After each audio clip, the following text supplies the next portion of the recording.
우리는 여호수아 말씀을 함께 읽어가고 있지요. 지난주에 이어서 오늘까지 여호수아 2장 말씀을 함께 살피도록 하겠습니다.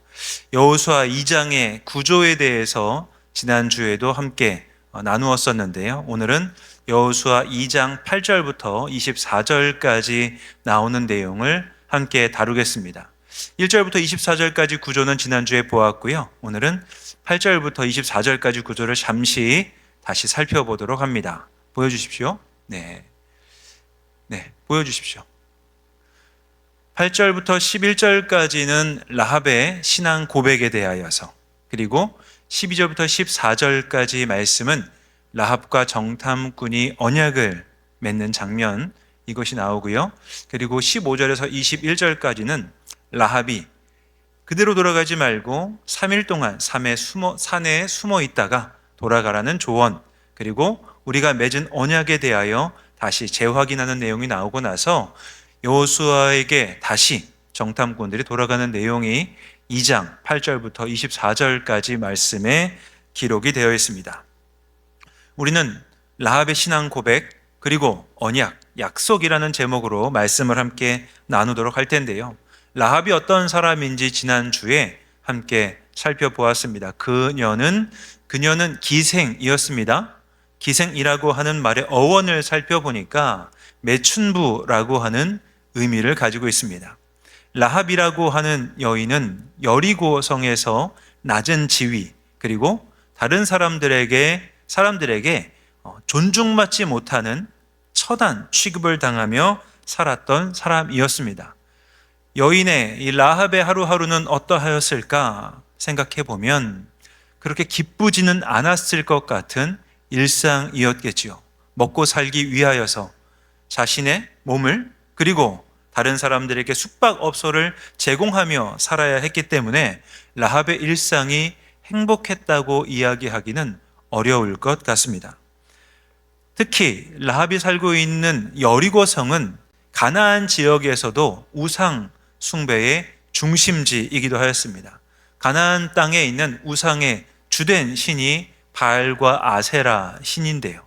이들이 여리고성을 중심으로 하여서 우상을 숭배하는 문화, 그리고 그로 인한 우상 숭배의 삶이 여리고를 지배하고 있었으니 바알과 아세라라고 하는 풍요와 이 농경의 신이 함께 이렇게 역사하는 곳에서 사는 가운데 농사를 짓지 않으면서 기생으로 살고 있는 라합의 인생은 그렇게 행복하지는 않았을 거라고 생각이 듭니다. 그녀의 낮은 계급, 그러한 가운데 그녀가 살고 있는 일상 가운데 어느 날부턴가 이야기와 소식이 들리게 하는 거죠.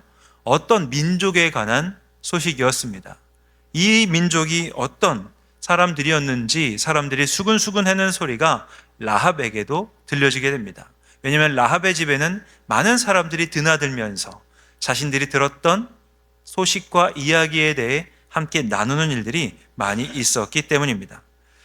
이제 라합이 들었던 소식이 어떤 소식인지 여호수아 2장 10절 말씀에 이 내용이 좀 압축적으로 나와 있는데요. 여호수아 2장 10절 말씀을 함께 읽도록 하겠습니다. 이는 너희가 애굽에서 나올 때에 여호와께서 너희 앞에서 홍해 물을 마르게 하신 일과 너희가 요단 저쪽에 있는 아모리 사람의 두 왕 시온과 옥에게 행한 일, 곧 그들을 전멸시킨 일을 우리가 들었음이니라. 평화로웠던 여리고 성에 한 민족의 이야기가 들리는 겁니다. 그 민족이 이집트에서 나온 민족이다라는 소식을요. 그리고 그 민족이 이집트의 추격을 받고 있었는데 그들이 섬기는 신이 홍해라고 하는 바다를 가르고 그곳을 무사히 걸어 나오게 했다는 소식을 들었습니다. 이런저런 소식도 들었지만 그들에게 있어서 충격적인 이야기는 요단, 아주 가까운 요단 동편에 있는 아모리 왕 시혼과 바산 왕 옥을 그들이 무찌르고 그 땅을 점령했다라는 소식이 들려왔습니다. 이제 급기야 그들이 요단강을 건너와서 우리 여리고를 치려 한다라는 소식이 들렸으니 여리고에 살고 있는 사람들이 얼마나 이 마음이 두근두근하면서 두려움 가운데 놓여 있었겠습니까? 이스라엘이라는 이름은 처음에는 호기심의 대상이었을 것이고 시간이 지날수록 여리고성 사람들에게는 두려움의 대상으로 바뀌어가는 일들을 그들은 경험하고 있었을 것입니다. 대부분의 사람들은 이스라엘 민족에 대해 적개심을 가지고 있었겠죠. 그 적개심과 두려움이 거의 끝이었던 여리고성 가운데 라합은 거기에서 한 걸음 더 나아가는 선택을 하게 됩니다. 사람들에게 들었던 지식으로 이스라엘을 두려워하고 적개심을 가져서 그들을 물리쳐야겠다라는 생각에 머물지 않고 라합은 거기에서 한 걸음 더 나아가거든요. 라합이 보여주는 이 한 걸음이 신앙생활에 굉장히 중요한 첫 발걸음이 되는 것이죠. 많은 이야기를 들은 가운데 한 걸음 더 나아가는 것이 여호수아 2장 11절의 라합의 고백이 되는 것입니다. 여호수아 2장 11절 말씀을 함께 읽겠습니다. 우리가 듣자 곧 마음이 녹았고 너희로 말미암아 사람이 정신을 잃었나니 너희의 하나님 여호와는 위로는 하늘에서도 아래로는 땅에서도 하나님이시니라. 아멘. 라합도요, 이스라엘에 관한 소식을 듣고 두려워하기는 마찬가지입니다. 저들이 가능하면 우리 여리고성을 침략하지 않았으면 좋겠다는 바람도 라합은 가지고 있었을 것입니다. 그런데 라합이 들었던 소식 가운데 이스라엘 백성들이 애굽에서 나온 이유가 무엇인지 그녀는 알고 있었습니다. 하나님께서 이스라엘 민족에게 이 가나안 땅을 주시겠다라고 하셨던 약속.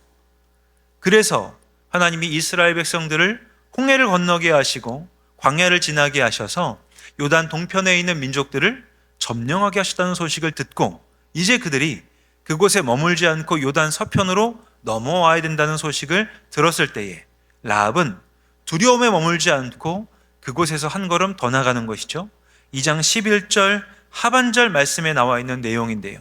바로 이 말씀이 라합이 여리고성에 있었던 다른 사람들과는 다르게 행동하고 선택하게 된 이유이기도 한 것입니다. 여리고성 사람들에게 하나님은 두려움의 대상일 뿐이었지만 라합에게는 그 하나님이 이 여리고성뿐만이 아니라 가나안을 이스라엘 민족에게 주신다고 말씀하신 것이 사실이라면, 그 하나님이 사실이라고 한다면 그 하나님을 두려움이나 적대적인 대상으로만 생각하는 것이 아니라 그 하나님에 대한 믿음의 고백을 하게 된다라는 것이 지금 여호수아 2장 11절 하반절에 있는 내용인 것이죠. 라합의 신앙의 고백을 함께 생각해 봅니다. 살펴봅니다. 여호수아 2장 11절 말씀, 하반절 말씀인데요. 함께 읽도록 하겠습니다.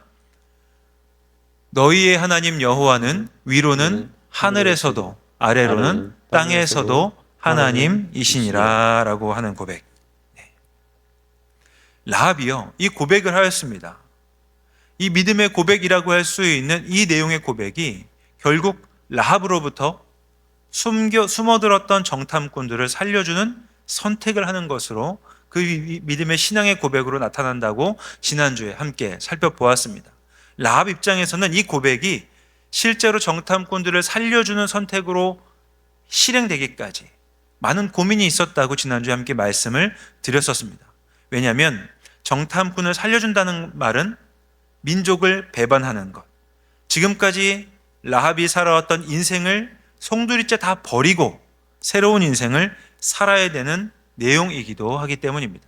그렇다고 한다면 라합이 2장 11절 하반절에 나오는 것처럼 하나님을 향한 믿음의 고백을 할 때에 이것이 라합이 하는 신앙 고백이라고 할 터인데요. 라합에게 신앙 고백이 있도록 했던 이유는 무엇인가 함께 생각해 보려고 합니다. 라합에게 신앙 고백이 나오도록 한 이유는 라합에게 있어서 하나님에 대한 지식이 전달되었기 때문입니다. 본문 말씀 가운데요, 9절 말씀을 한번 보여주시겠습니까? 여호수아 2장 9절 말씀을 좀 보여주시면 좋겠어요. 거기에 이렇게 기록이 되어 있지요.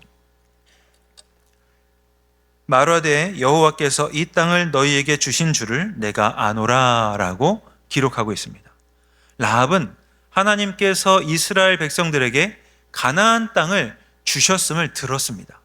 이 지식이 지금 라합에게 있어서 신앙 고백을 하게 하는 이유가 된다는 것입니다.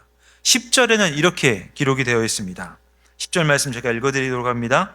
이는 너희가 애굽에서 나올 때에 여호와께서 너희 앞에서 홍해 물을 마르게 하신 일과라고 기록이 되어 있고요.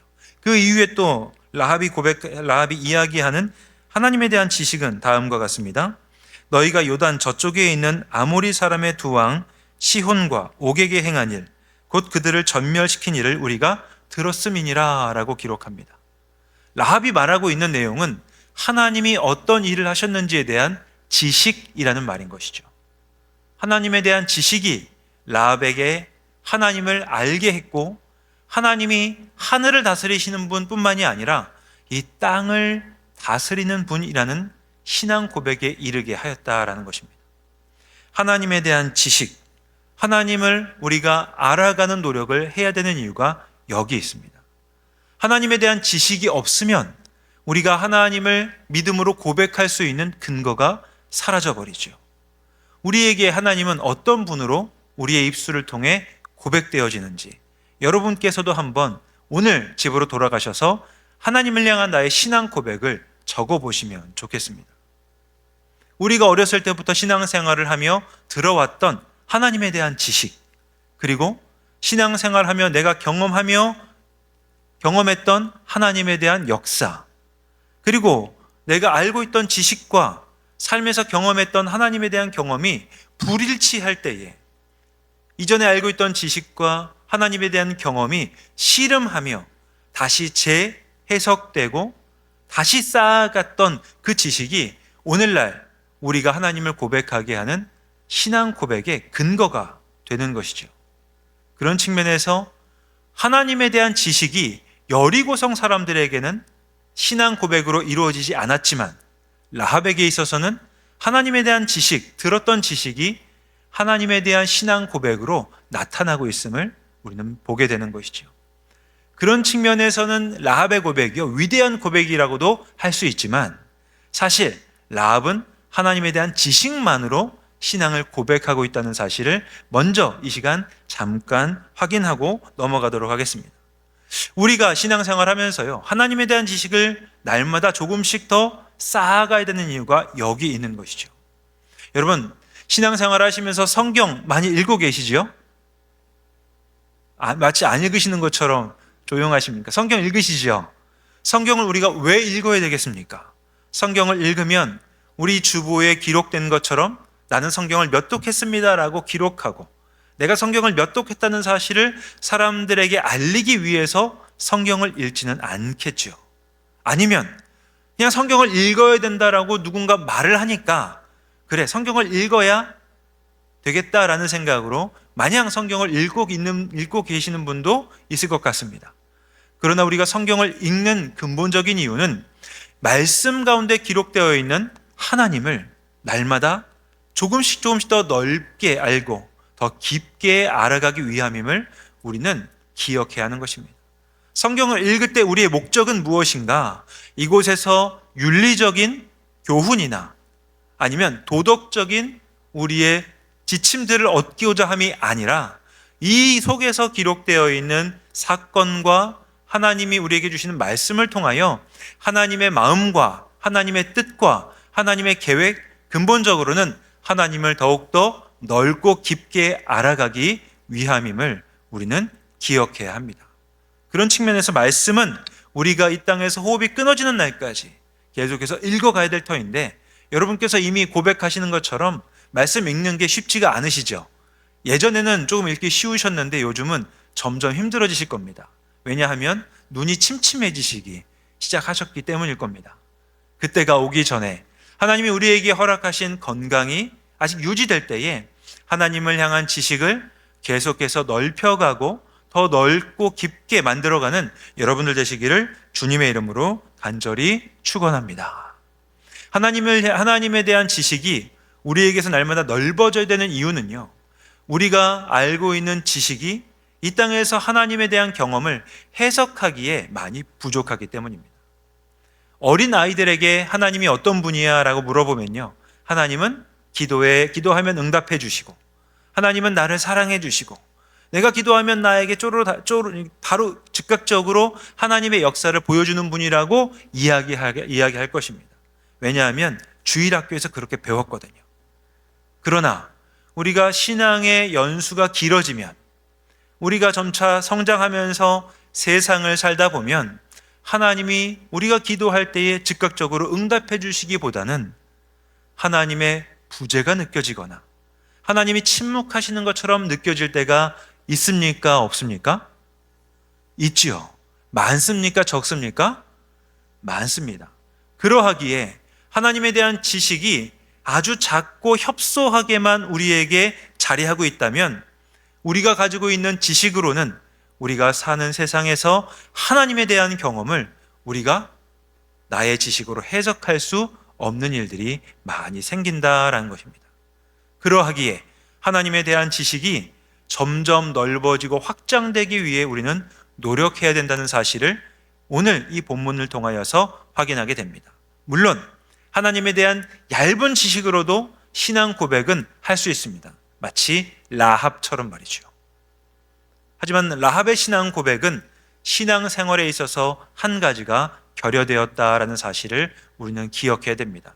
하나님의 백성으로서 하나님과 동행하는 삶의 내용이 결여되었기 때문에 아직 라합의 신앙 고백은 반쪽짜리, 어쩌면 3분의 1쪽짜리가 되어 있을지도 모른다라는 것이죠. 또한 라합이 하나님을 주님으로 고백하는 신앙 고백에 있어서는 하나님을 향한 지식뿐만이 아니라요, 하나님에 대한 두려움도 라합에게 있어 신앙 고백을 하게 하는 큰 내용이기도 하였습니다. 여호수아 2장 11절 상반절 말씀을 이 시간 다시 한번 읽어보도록 하겠습니다. 우리가 듣자 곧 마음이 녹았고 너희로 말미암아 사람이 정신을 잃었나니. 지금 라합이 무엇이라 이야기하고 있습니까? 하나님이 이스라엘 백성을 통해 이루었던 역사를 우리가 들었을 때에 우리 마음이 녹아버렸다라고 말합니다. 그만큼 하나님 역사가 여리고성 사람들에게는 두렵고 무서운 대상이고 무서웠던 일임을 우리가 알게 되는 것이죠.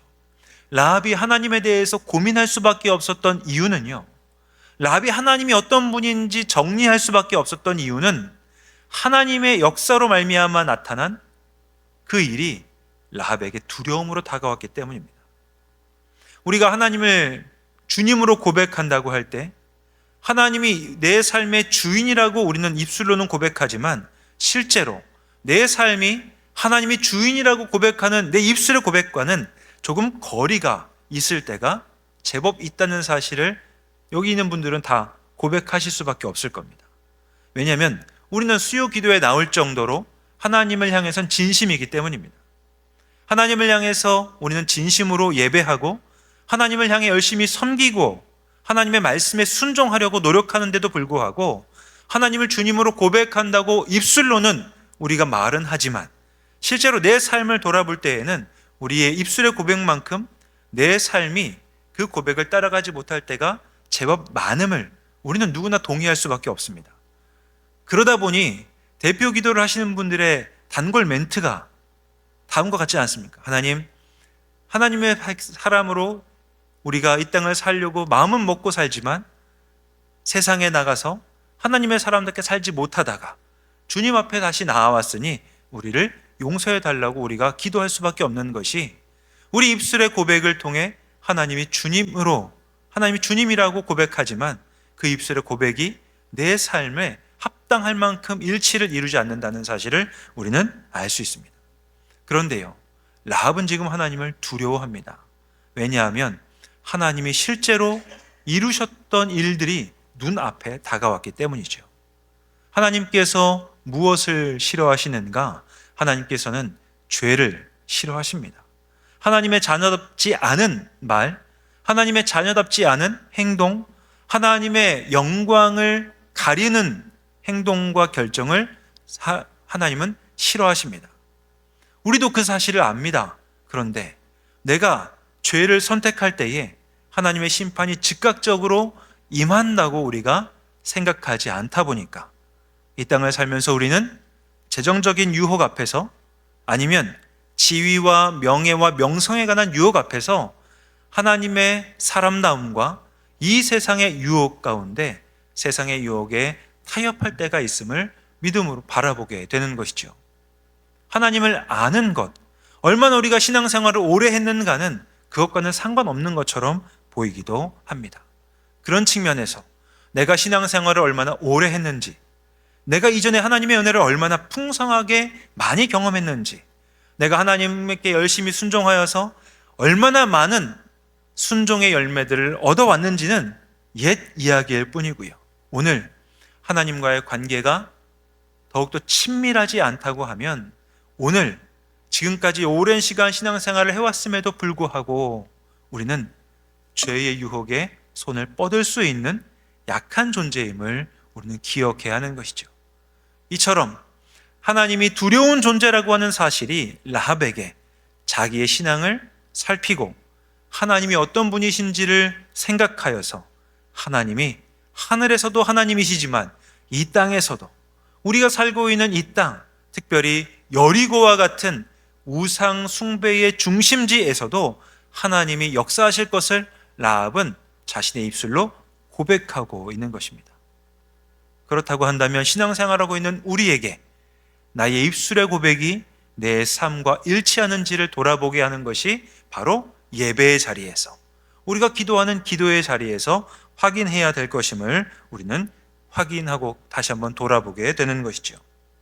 이런 라합의 신앙 고백, 그 라합의 신앙 고백은 깊이 있는 신앙 고백은 아니었음에도 불구하고 하나님에 대한 지식과 하나님에 대한 두려움이 라합에게 그런 신앙 고백을 하게 했다고 한다면 우리는 하나님을 향한 어떤 신앙 고백을 하는지 예배를 마치고 나서 오늘 잠자리에 들기 전까지 여러분께서도 내가 삶으로 고백하는 하나님에 대한 고백을 한번 적어보시고 그 고백이 내 삶과 일치를 이루어가고 있는지를 확인하는 모든 분들 되시기를 주님의 이름으로 간절히 소망합니다.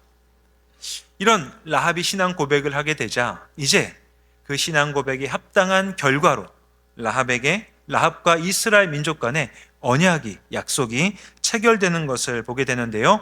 여호수아서 2장 12절과 13절 말씀을 함께 읽겠습니다. 그러므로 이제 정하노니 내가 너희를 선대하였은즉 너희도 내 아버지의 집을 선대하도록 여호와로 내게 맹세하고 내게 증표를 내라. 그리고 나의 남녀 형제와 그들에게 속한 모든 사람을 살려주어 우리 목숨을 죽음에서 건져내라. 라합이 정탐꾼 2명의 목숨을 살려주면서 라합은요, 내가 하나님을 주님으로 고백하고 너희를 살려준 것에 대하여, 너희를 선대한 것에 대하여 나와 우리 가정과 나에게 속해 있는 모든 사람의 생명을 살려달라고 약속을, 징표를 요구합니다.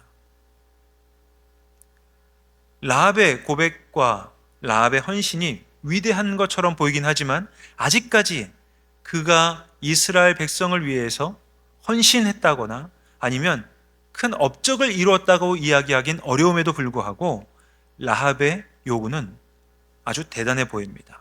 자기 생명뿐만이 아니라 자신에게 속해 있는 모든 가족들까지 다 살려달라고 이야기하고 있기 때문이죠. 그런데요, 라합의 이 요구가 받아들여집니다.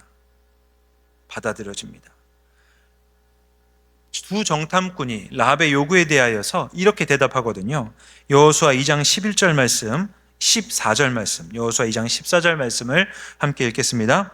그 사람들이 그에게 이르되 내가 우리의 이 일을 누설하지 아니하면 우리의 목숨으로 너희를 대신할 것이요 여호와께서 우리에게 이 땅을 주실 때에는 인자하고 진실하게 너를 대우하리라.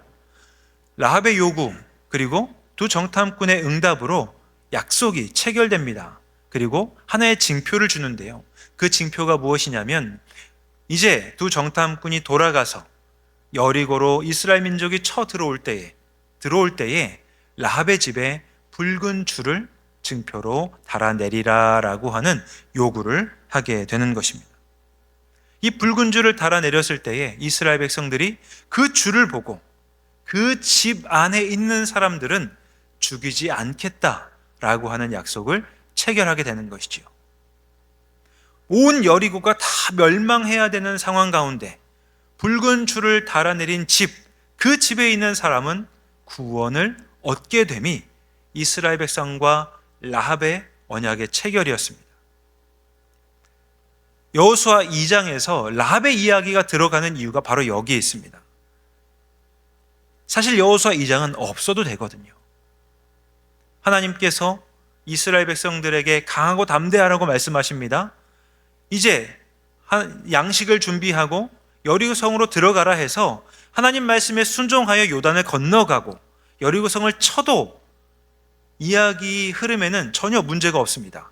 그런데 굳이 여호수아가 정탐꾼을 보내어서 라합이라고 하는 여인의 이야기가 여호수아 2장에 들어가는 이유가 여기 있는 것이죠. 그것은 무엇이냐면 지금 이 언약 체결이 이스라엘 백성을 통하여서 우리에게 알려주는 하나님의 구원의 메시지가 되기에 이 이야기를 들려주기 위해서 여호수아 2장이 기록되어 있는 것입니다. 다시 한번 확인해 보시면 라합이 정탐꾼들을 선대하였고 이제 그에 따른 우리 가족을 지켜달라는 약속을 요구하였습니다. 정탐꾼들이 그 약속을 받아서 너희 집이 붉은 줄을 내리면 너희 가정 안에 속해 있는 모든 사람들이 구원을 받을 것이다 라고 이야기했던 이 내용을 들으면서 여러분 마음에, 여러분 생각에 떠오르는 장면 혹시 없으신가요? 이스라엘 백성들이 이집트, 애굽에서 출애굽할 때에 10가지 재앙이 이집트에 내렸습니다. 그 가운데 10번째 재앙이 무엇이었죠? 모든 가정의 장자가 다 죽음을 당할 수밖에 없는 재앙이었습니다. 그런데 하나님께서 이집트에 있는 모든 집안의 장자는 죽을 것이라고 이야기하시면서 이스라엘 백성들에게는 한 가지 행동을 요구하십니다. 짐승을 잡아서 죽인 이후에 그 짐승의 피를 문설주와 임방에 바르면 그 집은 죽음의 그림자가 넘어갈 것을 하나님께서 요구하시고 유월절 희생을 이스라엘 백성들에게 명령하셨죠. 이스라엘 백성들 가운데 그들이 어떤 죄를 지었거나 그들의 행동이 평소에 어떠했는지와는 상관없이 이스라엘 백성들이 그들 집에 문설주와 임방에 피를 바르기만 하면 죽음의 사자로부터 그들이 구원을 얻었던 것처럼 라합의 집이 붉은 줄을 달아내린 것 하나 때문에 라합의 집에 속해 있는 모든 사람은 그 집에 머물러 있는 동안 죽음으로부터 구원받았다라는 사실이 지금 여호수아 2장을 통하여서 언약과 약속으로 주어집니다. 이 붉은 줄이 상징하는 것이 무엇인가 하면 바로 우리가 하나님의 자녀가 되어서 하나님을 믿음으로 고백함으로 죽음에서 구원받은 하나님의 자녀가 되는 예수님의 보혈의 피, 예수님의 피를 상징하는 것이 오늘 본문 가운데 우리가 읽었던 붉은 줄이 상징하는 내용인 것이죠. 그런 측면에서 라합은 자신의 신앙 고백으로 구원을 받게 되었습니다. 라합뿐만이 아니고요, 라합에게 속해 있는 모든 가족들도 구원을 얻게 됩니다. 그런 측면에서 라합의 신앙 고백이 위대했기 때문일까?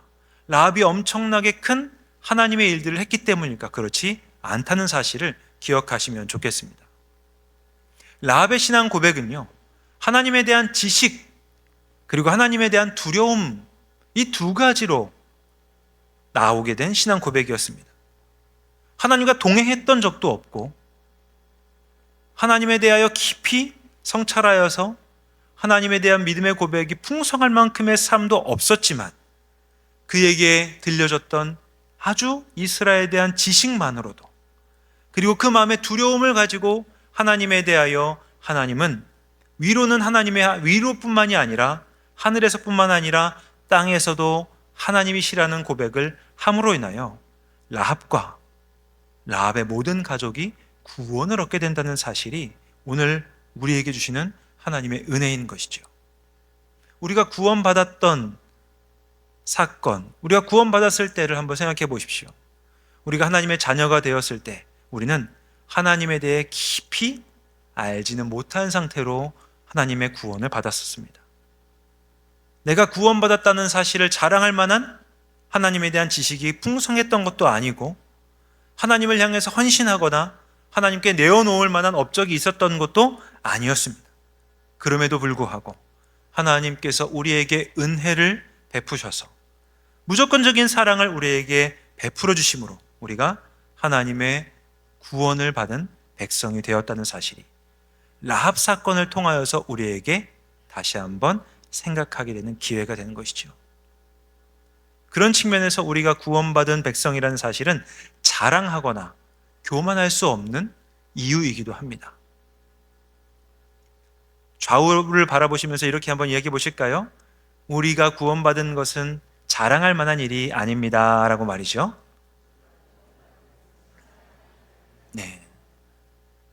나의 업적 때문이 아니기에 자랑할 것은 아니지만 우리가 구원받았다는 사실에 우리는 감사하며 오늘 하루를 살아가야 될 것입니다. 매일매일 하나님 앞에 나아가서 하나님에 대한 지식을 더욱더 풍성하게 알아가는 것만으로도, 그리고 그 하나님을 내 삶의 현장에서 경험하며 살아가는 것으로도 하나님을 향한 믿음의 신앙 고백은 날로 날로 더 깊어지게 될 것입니다. 라합의 신앙 고백은 오늘 2장 11절에 나왔지만 그 신앙 고백은 이제 라합의 신앙 생활에서는 출발일 뿐이었죠. 라합의 신앙이 얼마나 더욱더 깊어질지, 라합의 삶이 앞으로 어떻게 전개될지는 지난주에 말씀을 드렸습니다. 라합이 정탐꾼 가운데 한 명이었을지도 모르는 살몬과 결혼하여서 다윗의 족보에 이름을 올리게 되고 예수님의 족보에 이름을 올리는 여인이 되기까지 하나님께서 라합의 그 신앙 고백을 통해 하나님의 구원의 은혜를 베풀어 주셨고, 라합의 가정이 하나님의 구원의 은혜로 하나님 사람으로의 소속이 바뀌게 되었을 때 라합의 신앙은 완전히 우리에게 있어서 다윗의 족보에, 그리고 예수님의 족보에 올라가는 기적을 경험하게 되는 것입니다. 이러한 라합의 결론과 그리고 이어지는 결론으로 이스라엘 백성들은 가나안 땅을 하나님께서 우리에게 주셨음을 확인합니다. 여호수아서 2장 24절 말씀인데요, 함께 읽도록 하겠습니다. 또 여호수아에게 이르되 진실로 여호와께서 그 온 땅을 우리 손에 주셨으므로 그 땅의 모든 주민이 우리 앞에서 간담이 녹더이다 하더라. 정탐꾼들의 이 귀한 보고는 이스라엘 사람들에게는 큰 용기를 낼 수 있는 계기가 되었습니다. 여호수아 2장을 생각해 보면 사실 두 정탐꾼으로 인한 여호수아의 정탐은 실패라고 할 수 있습니다. 그렇죠. 왜냐하면 이전 정탐에 비해서 인원도 소수로 줄이고 상당히 신중하게 정탐을 했음에도 불구하고 정탐꾼들이 여리고성에 들어갔을 때 정탐꾼들은 금방 발각되었습니다. 정탐은 실패하였지만 사람의 계획하고 실패한 그 내용을 하나님은 그대로 두지 아니하시고 실패로 끝날 수밖에 없었던 이 정탐을 라합이라고 하는 다윗의 조상 가운데, 예수님의 조상 가운데 한 여인이 되는 라합을 만나는 계기로 바꾸십니다. 우리가 신앙생활하면서 계획했던 것이 실수하거나 실패처럼 보일 때가 있겠지만 하나님은 그 실패를 그냥 놓아두지 아니하신다는 사실을 여호수아 2장을 통해 확인하시면 좋겠습니다.